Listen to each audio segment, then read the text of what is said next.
Good afternoon, everyone. Welcome to the Discovery Awards DISC4 webinar. I'd like to pass it off to Dr. Kelly Shepard, who will be starting us off. Thank you, Ruby. Good afternoon, everyone. Thank you for joining us to learn about our newest discovery stage research opportunity today, the DISC4 Awards. Can we have the next slide, please? Great, thank you. Before we begin, I'd like to just make a couple of quick announcements and introduce you to our panelists today. So the pre-submissions, which we'll be discussing today, will be due June 16th, 2025, and invitations to apply for those that are accepted will take place about 60 days after that due date. The webinar will be recorded today, and a frequently addressed question document will be posted in approximately 1 to 2 weeks. And last but not least, we will follow this webinar with a Q&A session that will focus on your general questions. Specific programmatic questions should be directed to the discovery@cirm.ca.gov inbox. Next slide, please. So let me begin by introducing you to members of CIRM's Discovery and Education team, who is responsible for developing the DISC4 program announcement and administering the awards after they have been awarded. Each of these members are participating in the webinar today, but you'll be hearing from some of us more than others. We will all be on hand for answering your questions. Next slide, please. In addition to members of the Discovery and Education team, we're joined by several of our colleagues from the review team, Dr. Linda Nevin, and although he's not pictured here, our VP of Portfolio and Development, Dr. Gil Zambrano, is joining us today. And we also have Doug Kearney from our grants management team to address any questions you have about budget. Next slide, please. So the overall agenda for the webinar today will be to include a program overview, followed by a description of the new pre-submission process that we will be utilizing with DISC4. And then we will provide some information about resources that are available to you as an applicant. The main part of this webinar will then be followed by the question and answer period. Next slide, please. So as we go into the program interview, I want to introduce you to our Chief Science Officer, Dr. Rosa Canet-Abeles, who will set the stage by telling you a little bit about the context in which this new program belongs, and then we'll move on to the rest of the program interview. So next slide, please. Go ahead, Rosa. Thank you, Kelly. And thank you, everybody, for participating in the webinar. I just wanted to take the opportunity to provide a very high-level sneak preview of what's coming down our pipeline in the coming months. And for those who might not be as familiar with this, where is all this coming from? And our programs are always in the context of Proposition 14 and our mission, which is to accelerate world-class science to deliver transformative regenerative medicine treatments in an equitable manner to a diverse California and the world. Next slide. So in the past year and a half, as many of you know, our team at CIRM has been hard at work, first with the development of the strategic allocation framework, which is a structured and data-driven approach to prioritize resource allocation and provide ultimately recommendations to our board, the Independent Citizen Oversight Committee, for continued implementation of CIRM's strategic plan. And this strategic allocation framework and their recommendations associated with it were approved back in September of 2024. And since then, we've been moving towards the implementation of the recommendations. Next slide. The recommendations that were made to the board back in September of last year were in the context of the following 6 impact goals, which I'm not going to go through. There's a lot of information online, and there's videos explaining each one of the goals. For reference, September 26 of 2024 is the date that this was presented. Those were framed in the 4 categories that you can see here, and those will guide our actions and funding opportunities for the foreseeable future. These goals are designed to accelerate the discovery, as we will speak today, and the translation of therapies, advance critical approvals for cell and gene therapy, improve, importantly, accessibility and affordability, and ensure a diverse and skilled workforce capable of sustaining advancements in regenerative medicine. The first goal, which is the main focus of today, is focused on discovery programs and data sharing as well and collaboration. Next slide. So the goal is to catalyze the identification and validation of at least 4 novel targets and biomarkers, ensuring the integration into preclinical and clinical research for diseases in California. And the approach is through the 2 programs that we presented to the board, the DISC4 and DISC5, to support comprehensive discovery research through these 4 and 5 funding structures. Of note, this goal has a second recommendation, which I won't go into, which is to facilitate the data and knowledge sharing within and beyond CIRM's network of grantees via data science approaches that we will be presenting at future meetings. And one last slide that I just want to show is in the context, I want to provide a bit of a heads up of what's coming down the pipeline. Catherine, I think next slide. Yeah. So this slide summarizes, it's very high level, but it just shows how we are structuring the rollout of the SAF, Strategic Allocation Framework, into 3 major phases. These 4 and 5 are part of the first phase of implementation, something that highlights how important discovery research it is for us. We also have the preclinical development program, and those were presented and approved at the March 27 board meeting, and the Clean2 program. Those are right now in the first phase of implementation of the programs, and that's why we are talking today about the DISC4. The second phase is we are right now developing the programs, the concepts, and the concepts should be coming around January. And then there will be a third phase. So without further ado, I'm going to hand it back to Kelly, who can continue with the DISC4 presentation. Kelly. Thank you, Rosa. Okay, so let's dive in.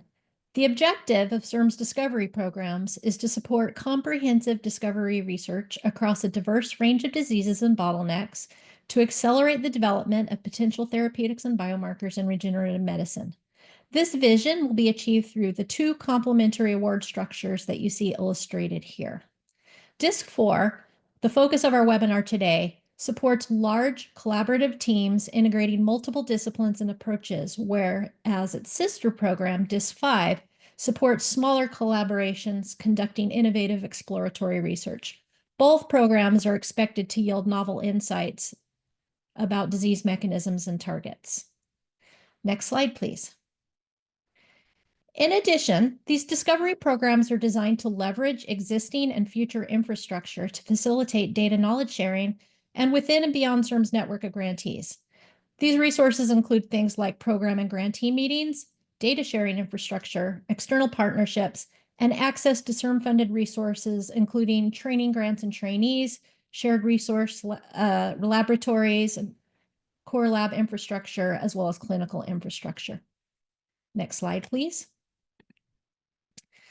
So we'll now start drilling down into more specific details about the DISC4 award structure and mechanism.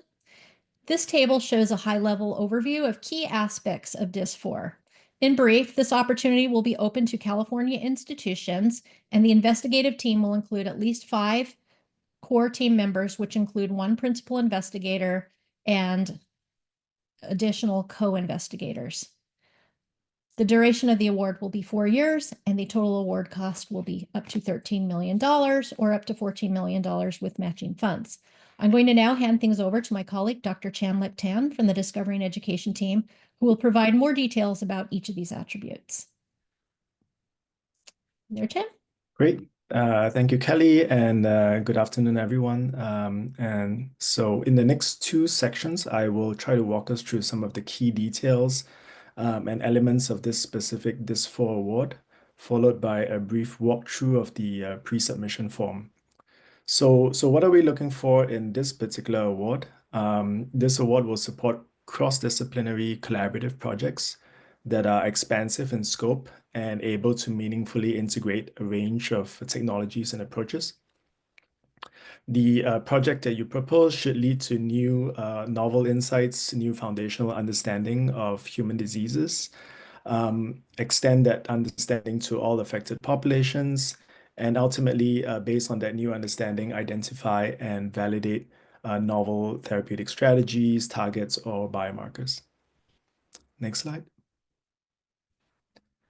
So this slide is particularly essential, especially if you're new to CIRM.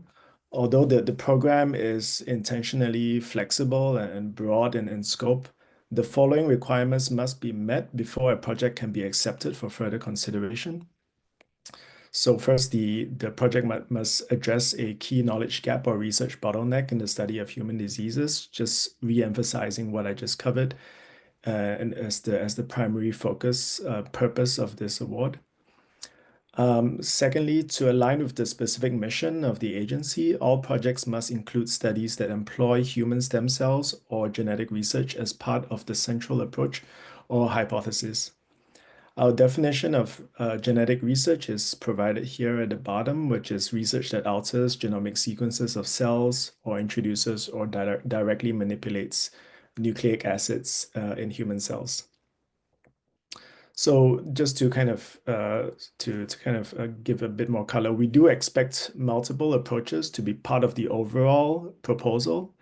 And that is to say that the stem cells or genetic research does not need to be in every single experiment or sub-project, but it should play a meaningful and central role in your overall proposal. The third point is that the overall projects must be generally centered on human biology, human cells, human models, and human data where possible.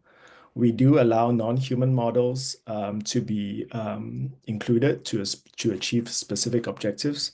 This could be mouse models, zebrafish, or whatever that you think is particularly impactful to your proposal. In the full application, you will need to provide a strong justification for its inclusion. Next slide. So going from there, I want to highlight research that this award will not support. Given the focus of this award on new insights and new targets, your proposal should not include translational, clinical, or the other development activities that are typically funded by the other awards that are available at CIRM or are being planned, which Rosa and Kelly has alluded to already. If you're familiar with CIRM's recent programs, you may be familiar with the DISC4 Award that supports iterating and optimizing on existing candidates for safety and efficacy, and then leading to the nomination of a development candidate. If that is sort of the gist of your program, of your proposal, this award is not appropriate for you. On the other hand, we are looking for new targets and understanding of diseases. So if it makes sense to the project, most likely towards the end of the award, you may seek to validate new targets that emerge from this research in relevant disease models, including use of tool compounds to explore modalities or sort of validate therapeutic strategies. The second point to highlight is that funds cannot be used to support out-of-state activities that retain independent intellectual property or independent publication rights in intellectual property arising from this award. And we'll emphasize this a little bit more in the Q&A as well. And finally, this award will not support costs incurred before board approval of the award and any activities that are already budgeted or paid for under an existing or pending CIRM award or supported by another funder. Next slide, please. As part of this award, we do require all teams to manage, preserve, and share data and knowledge. My colleague, Janie Byram, will touch on these requirements and expectations later on in the presentation. I've already kind of covered a little bit of the requirements for stem cell or genetic research as part of the project eligibility. Beyond that, we just want to emphasize the flexibility and encouragement in including other research activities as part of the integrated project. This could include, examples that are listed here, which are not exhaustive. Tool and tech development, studying patient samples, clinical data, bioengineering, biomaterials, target and biomarker screening, and others that we may not have listed here. Next slide. This award will also support certain non-research activities that can be included to amplify the impact of your project, including public communication, partnering activities with community or patient groups, engagement with CIRM's other initiatives, particularly in the educational and infrastructure programs. And our colleagues will highlight some of that later in the webinar. And finally, travel and accommodation related to some organized conferences and meetings that we plan to put together in collaboration with grantees during the course of this award. Next slide. All right, so that's sort of the program scope and project's eligibility requirements. So I wanted to come back to the team eligibility requirements and highlight a few things here. This award is open to California-based nonprofit or for-profit institutions. If you have any doubt if your organization is considered a California organization, please look to our PA and our website and our documents to ensure that you are eligible. The core team is what we consider the scientific leadership of this project, of your application. This includes the principal investigator, who will be the main point of contact with CIRM, and at least 4 co-investigators. Both the PI and all co-Is must be employed by a California organization at the time of application and throughout the project duration. The PI must commit at least 15% effort, and each co-I must commit at least 10% effort. In addition, we have a new requirement this year in that all teams must be multi-institutional. So at least one of your co-investigators must be employed by a different institution, California institution, than the PI. In addition, the broader team must fulfill certain expertise requirements listed here, having a relevant clinical expertise, computational expertise, industry or translational expertise. And this can be fulfilled by key personnel or members of the core team. And this could include collaborators, consultants, etc. This is something to prepare for, will not be required at the first pre-submission stage, but something to be aware of as a requirement going forward if you are invited. Projects must also include at least one data project manager as part of the team. Again, so this individual must have demonstrated experience in data handling and will be responsible for interfacing with CIRM's data management team and CIRM's planned data infrastructure. This role can be distributed among multiple people and can be fulfilled by key personnel with other critical roles, including members of the core team. Again, this requirement will be something that will be relevant with the full application, but it's not required at this stage in the pre-submission. Next slide. All right, then I wanted to touch on the matching fund contributions. As Kelly mentioned, this award is capped at $13 million total cost, inclusive of all overheads and indirects, over a 4-year period. In some instances, teams may request an additional $1 million per award, up to a maximum $14 million in total cost per award, if an equal or larger contribution is provided. And these contributions are what we call matching fund contributions and can take 2 forms. Either unique resources that can be leveraged by the project team during the course of the award, so unique cell lines, clinical samples, computing resources, or independently funded activities, including specific technology workflows that are undertaken during the award period and are then integrated with the rest of the project proposal. And these contributions can come from any non-CIRM source. If you intend to request a higher budget, you can reflect this in your pre-submission budget and in your pre-submission proposal outline, but further documentation is not required at this point of the submission process. Next slide, please. All right, so on an annual basis, there will be preference topics that are approved by the board.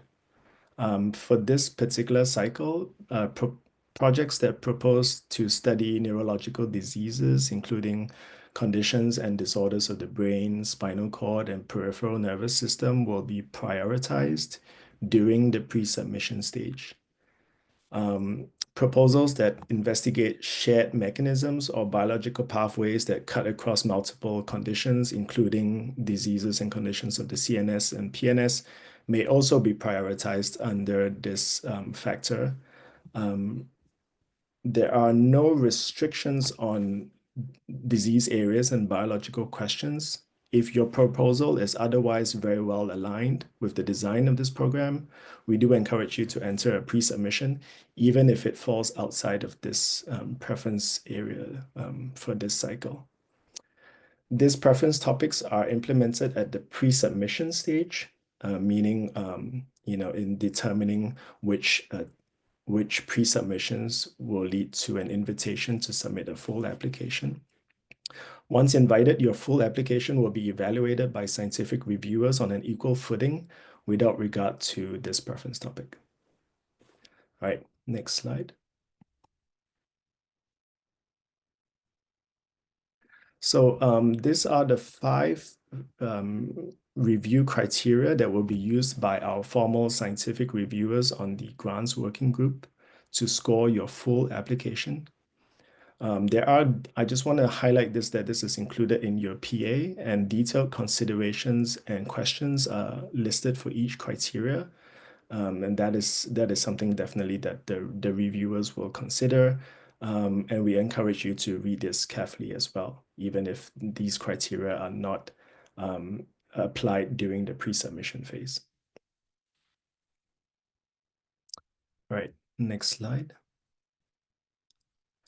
So that concludes our sort of general overview of the scope of what we're looking for in terms of the award. In the next few slides, I will focus specifically on the pre-submission process and the forms. These are now open and will close on June 16th.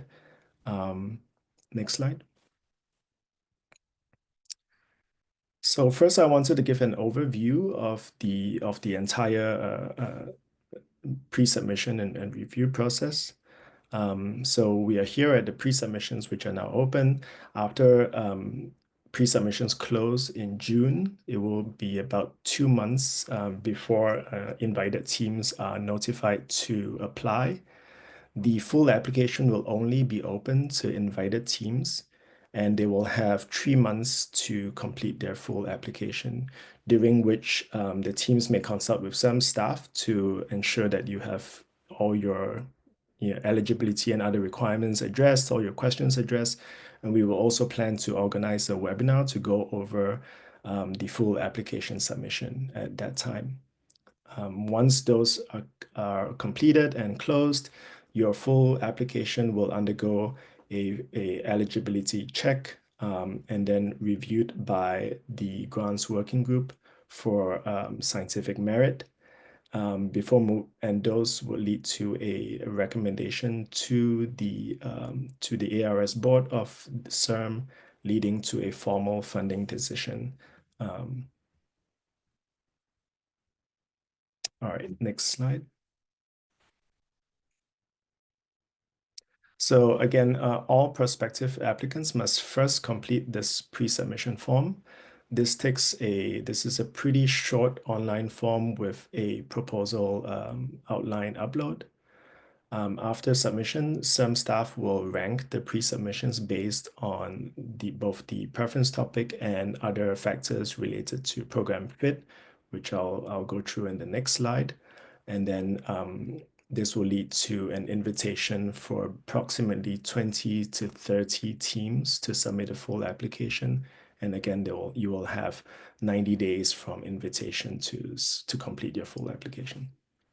Next slide. So how will pre-submissions be evaluated? Firstly, they will be evaluated according to the preference topic, which I've just alluded to earlier, as well as other key elements of the program that we had highlighted before and are particularly central to the design of the program. So whether they have strong relevance for understanding or addressing human diseases, whether it integrates cross-disciplinary approaches, and whether it incorporates innovative approaches, particularly in stem cell or genetic research. As you can see that the preference topic of neurological conditions contributes to the score, but it's one of multiple. Proposal that is strong in other areas may have a significant chance in getting selected as well. At this time, we won't have anything else to add to this criteria, like particular ways that we consider each of these factors. But the applicants, we would refer you to read the PA and the review criteria to kind of understand what we're looking for in this program. All right, next slide. And this is just a reminder of what the landing page that we have, and you can learn more about the program, the PA, the webinar recording, as well as the FAQ that we'll post on this website in about a week. Next slide. All right, so how do you get started with the pre-submissions? You would log in at this website, grants.cirm.ca.gov, go on to Open Programs, and you should see an option to start a pre-submission form for DISC4 applicants. Next slide. The pre-submission has a online section and a single upload. So the online section, you will have a chance to enter your title, duration, complete eligibility and team certification checks, enter information about the principal investigator and the rest of your core team and co-investigators, as well as complete some keyword selections and a short 4-question questionnaire. And in the upload section, there is a proposal outline and there is a template that's provided to you, and you have to use that template to complete that section. And all sections are required, and they will change from incomplete as you see them now to complete once you have finished them. All right, next slide. Just want to highlight 2 important sections here. At the end of the online section is something called the questionnaire. These are 4 short questions that are meant to highlight to us specific elements that speak to program fit. These have a 1,500 character limit, so about 2 paragraphs for each answer. And they are generally in these 4 questions, alignment with the preference topic, so CNS and PNS in this cycle, cross-disciplinary integration, stem cell or genetic research approaches, and a short statement on vision for progression to preclinical development. So how do you intend to support or otherwise accelerate any findings that emerge from this project into further development into real-world solutions. And next slide. And the proposal outline itself has two major sections. The first part is the proposal outline. This has a maximum length of 3 pages, including any figures you want to include here. This has an open response format, so we would like you to include the following elements in your response within those 3 pages. First, the overall objective and major aims, a brief outline of the research plan, including any key workflows and approaches that you are planning to employ as part of your research, and a very brief summary of the core scientific rationale and any key supporting data that you think would be relevant for us to know at this point. And the second part is a maximum of 1 page. In this section, we ask that you outline your estimated budget requests. You can break this down by core team member and year of funding across the 4 years. We recommend that you use a table to do this. This is purely informational at this point. and to make sure that your request is not out of scope with what this award is supporting, but will not be evaluated or used for ranking in terms of the invitation decision. And you can also use this additional page to list additional references as well. Next slide. And very important that you use the Word document template that is included in this section. Adhere to all the page limits that I've just described and any formatting presets there. Do not exceed page limits. Additional pages may be removed, and do not use a DIY template. And finally, just to remind you to convert to a PDF before completing your upload. Next slide. All right, so this is the final slide. Again, pre-submissions are due June 16th. Key programmatic questions should go to the Discovery mailbox listed here. Additional questions about the review process, the formal review process for full applications should go to the review team at CIRM at this website. And any additional questions on budget and grants administration policies should go to the grants management mailbox here. All right, I'll hand it over to Dr. Janie Byram, who will tell us a little bit more about the data sharing and other resources available for applicants. Janie? Thanks. And good afternoon. I'll share some of the information and resources for applicants, as Chan said. Next slide, please, Catherine. So I'll touch on our requirements for data sharing and where you can learn more, some information on human embryo and embryo model research in California, and the shared resources labs for stem cell-based modeling. Next slide, please. So CIRM has a data sharing requirement, and this means that if awarded, you will agree to work with CIRM to develop a data sharing and management plan, or DSMP. And then by the end of the award, you'll deposit applicable data into an appropriate data repository.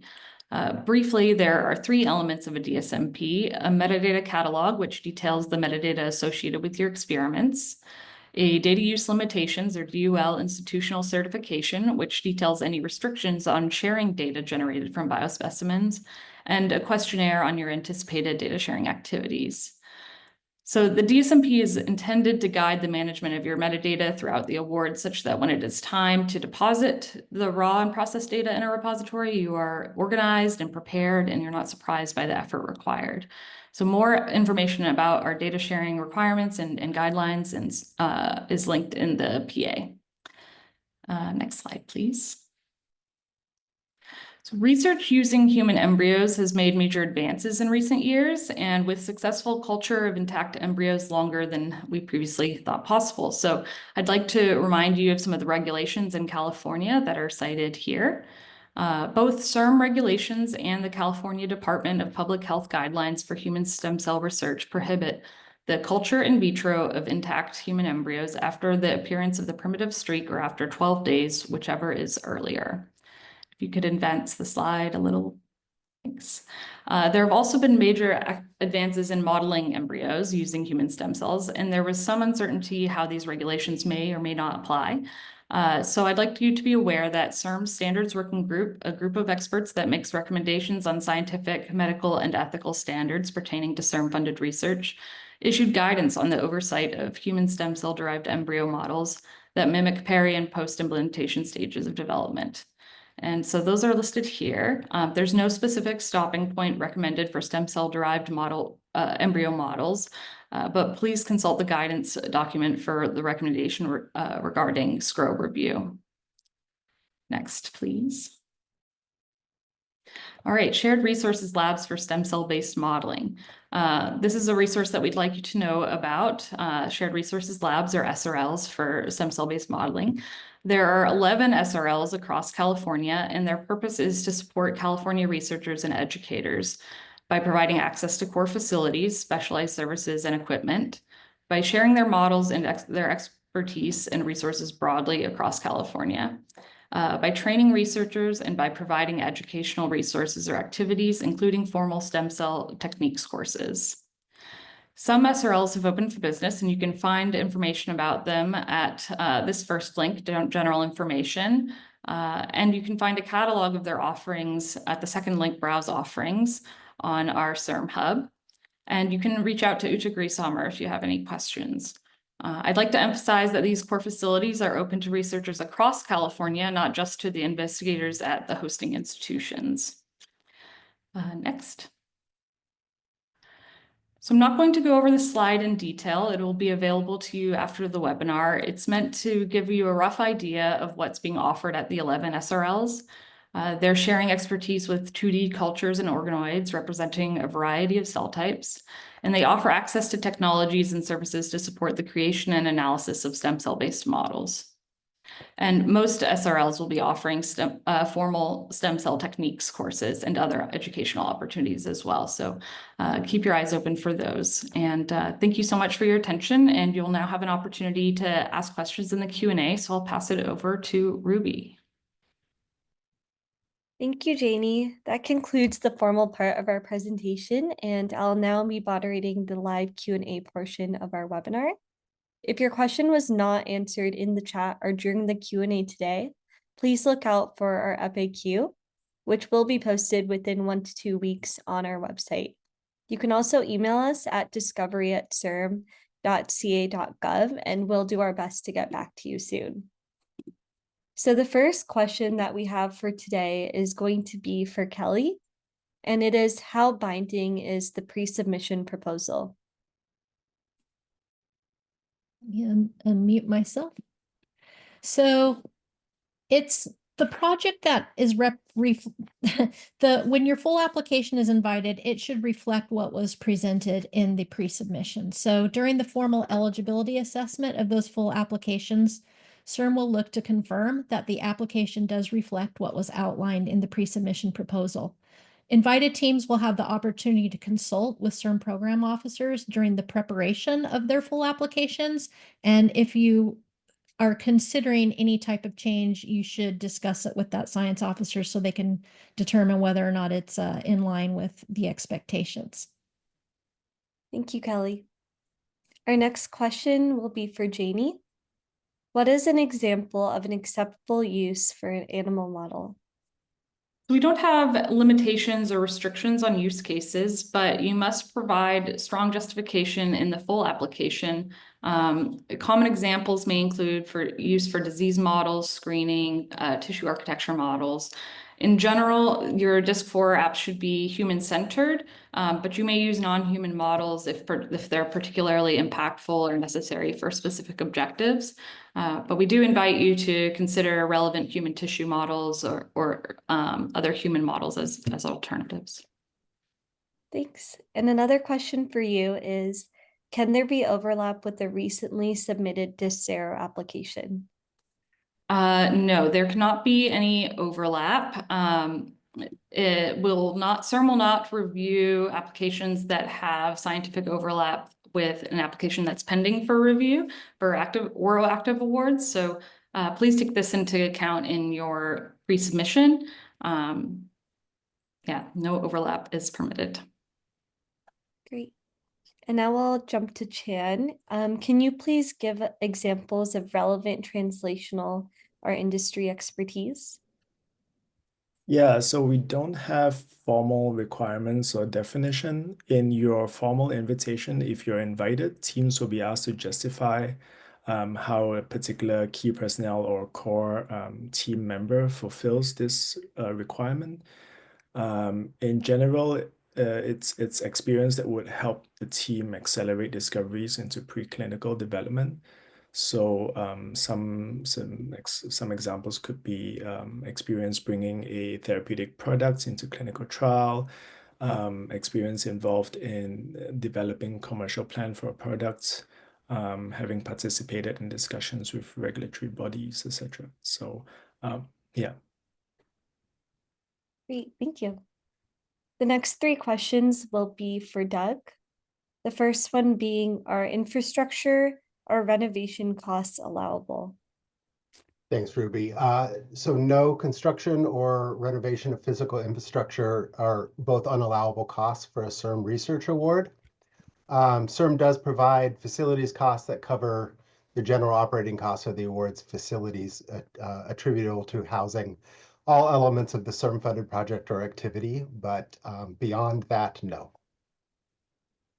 Great. And then our next question for you is there a resolution for the indirect costs of subawards not going into the direct cost budget of the primary institution? So this is a total cost capped award of $13 million. All subcontracts, the full cost of the subcontract, including their overhead, is a direct cost into the award prime awards budget. So the resolution is it's the same as our last version of DISC4, but we have a total cost capped award instead of a direct cost capped award. Great. And then our last question for you at the moment is, does the subrecipient need to follow CIRM's facility cost and indirect cost policy? Can they apply their own direct cost rate? Yeah, that's a great question. So subcontractors can apply their facilities and overhead rates as allowable by CIRM. So they can, if they're different than the prime applicant, that's okay, as long as they adhere to CIRM's policy. In the application subcontract section, we have linked a worksheet that you can help our subcontractors figure out what their allowable overhead would be. Great, thank you. And jumping over to Catherine, our question for you is, how many co-investigators can be from the same institution? Is there any limit, or do we encourage co-investigators from different institutions? So the core team, which means the PI and the co-PIs, must comprise at least 5 California-based investigators. At least one member of this core team must be employed at a different organization from the PI.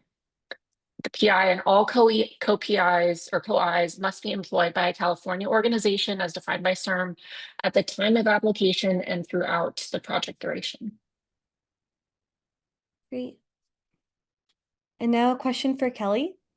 How much of the ideal work should need to focus on specific disease areas? And would developing a platform technology be suitable? So the research that you propose does not need to be focused on a specific disease or disease area. For example, for a project may focus on a common biological process that could potentially impact multiple disease types or organ systems, or it could focus on common mechanisms or elements between different diseases. As far as technology development, that, as well as other research activities and approaches, may be included as long as the project eligibility requirements are fulfilled. In other words, this is a large collaborative project that consists of a combination of different approaches and disciplines, and technology development in the service of the overall hypothesis being explored in the application would certainly be acceptable. Kelly, let me just add one thing, and is that technology platform development is phase 2 concepts coming up in January. So if you have a heavy project on that, I would advise to wait for the next concept. Great, thank you, Kelly and Rosa. Our next question is this restricted to academic labs, or can it be for startups as well? And I'll go ahead and answer this one, which is that the focus is on foundational and mechanistic understanding of diseases. And so while the scope generally favors academic groups, it does not exclude for-profit applicants. We're mostly expecting startup or industry partners as co-investigators or collaborators on specific sub-projects. For this next question, we'll go back to Doug. How does the indirect cost work with regards to co-Is from other institutions and collaborators out of state? So for the co-investigators, their total cost of their subcontract would be included within that $13 million total award cap. For collaborators out of state, I'm assuming that you mean who have waived IP and are not a co-investigator. It's the same thing, is that all the subcontracts are part of that $13 million, including their direct and overhead rates. Great, thank you. And then we're going to go to Janie. Does DIS4 support the efforts for system digitalization, namely AI or ML collaborations? Yes, AI or ML approaches or other computational components of projects are allowable, and you may request funds to support activities associated with these aims, including local data management, digitalization, computing resources. You may also budget for funds to enable data sharing and collaboration on data within and across DISC4 teams, but absolutely AI and ML approaches are allowable. Great, thank you. And back to Doug, can we have international collaborators so long as the COIs don't retain intellectual property or independent publication? Yes, so non-California collaborators cannot be listed as COIs, but they can be key persons. So it's outside of California would include international. Great, thanks. These next few are for Kelly. How does this differ from DIS2 aside from increased budget and scope? Will there be DIS2? We are not currently planning to offer DISC2 again. So that question is somewhat moot, but it is important to understand the differences. So DIS2 differed from DIS4 by scope, team composition, as well as what was expected at the outcome of the award. So DIS4, as we've been discussing today, supports large multidisciplinary teams pursuing really foundational research to elucidate disease mechanisms, discover targets. DIS2 supported discovery of a therapeutic candidate and obtaining disease evidence for disease-modifying activity of that candidate in order to place that candidate onto a pipeline that can move immediately into translation by the end of the award. So the focus was quite different, and the stage as well. Great, and I know Rosa. Thank you, Ruby. Can I add just one little thing, Kelly? Yes. That we will not be issuing DIS2 as it was, but a program with a similar scope that will be between discovery and the new PDEP will be part of also stage 2 programs. And that will be co-led by Kelly's team and Sham's team, who are discovery and preclinical development. Just to clarify, in case that someone thinks that we are not going to be doing this, it's a very important program.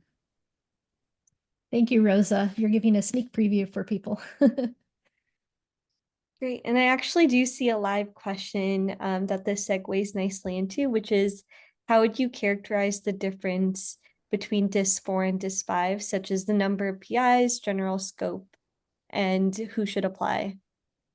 Okay, so the DIS5 program announcement will be coming out later this year.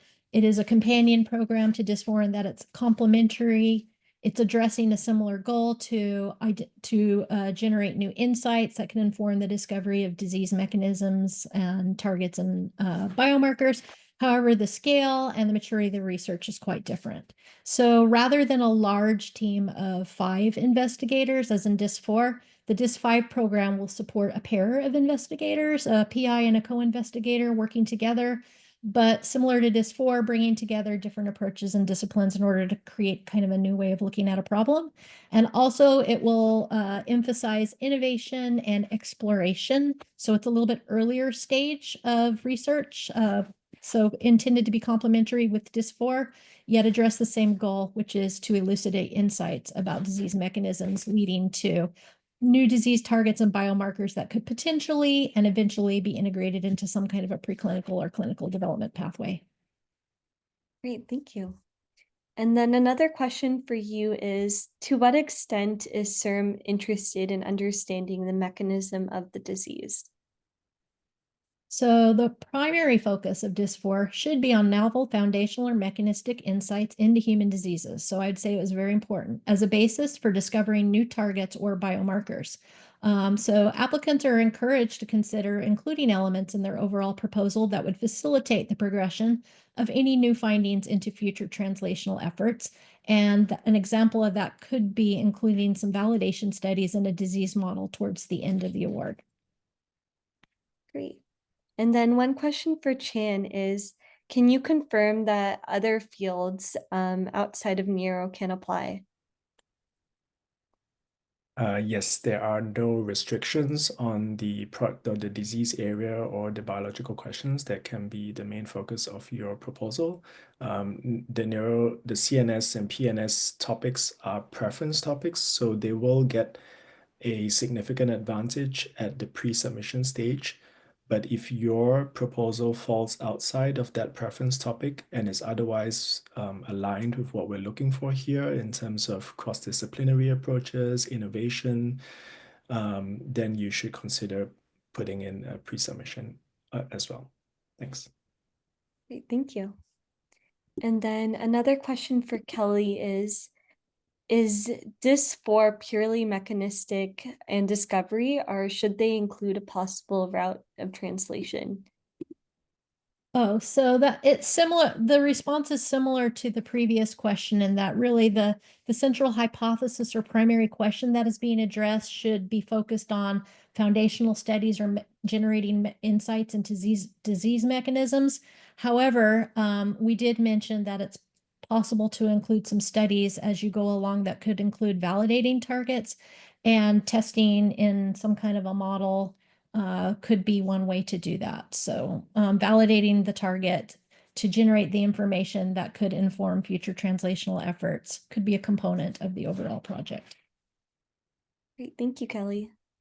And the next question is for Janie. Are bioinformatics and genomics expected to be part of all DISC4 applications?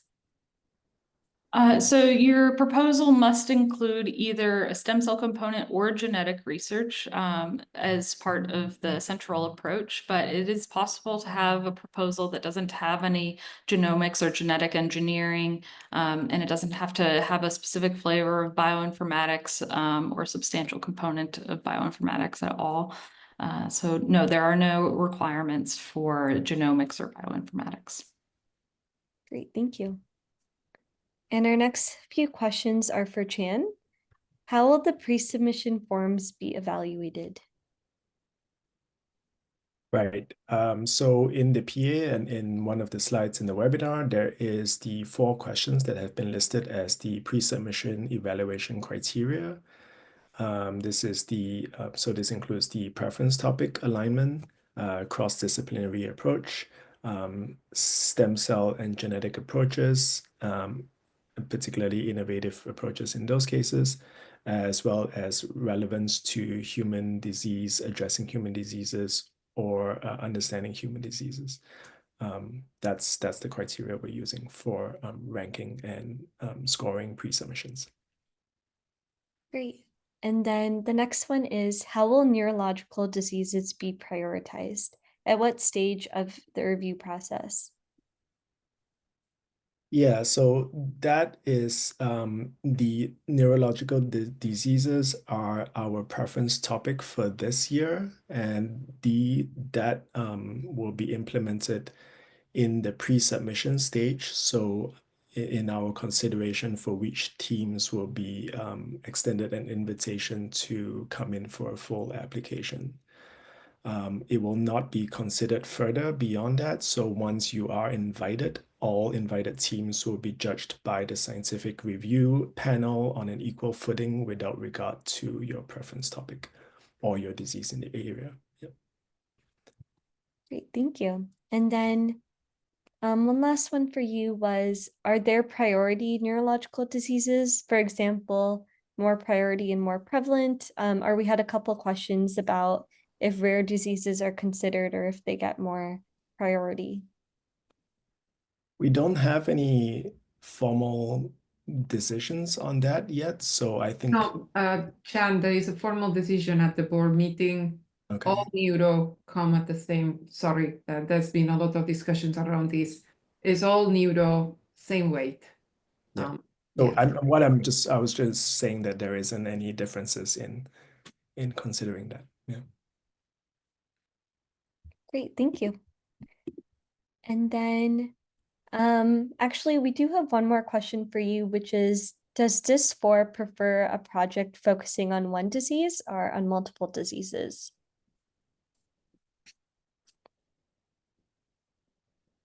Sorry, is that for me? Yeah, just one more for you. For one disease or multiple diseases. Yeah, so we don't have any advantage to either strategy.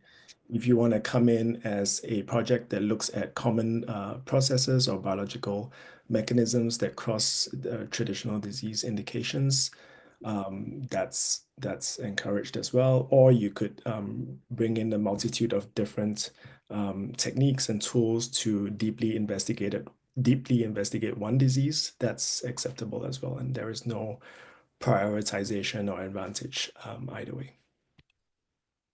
Great, thank you, Chan. And then the next question is for Kelly. What is CIRM looking for in the collaborative team? Expertise in the area or new perspectives and tools? All of the above, you might say. Basically, a team that can bring together different disciplines, different expertise, different perspectives in a way that kind of creates a unique synergy or a new framework in which to address a research question. It can also include novel ideas or tools or an innovative use of approaches. You can get an idea of what the ideal team would look like by taking a look at the review criteria. One of which is to assess the extent to which the project cuts across silos or employs a unique synergy of technologies or disciplines in order to understand human disease. Great, thank you. And then another question for you, Kelly. Can the PI be someone with no background in regenerative medicine if they have co-Is who are? Potentially, yes.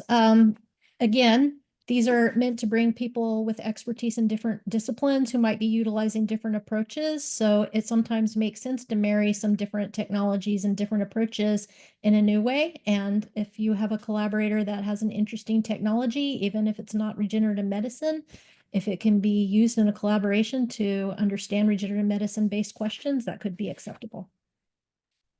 Great, thank you. And then we have a question for Doug.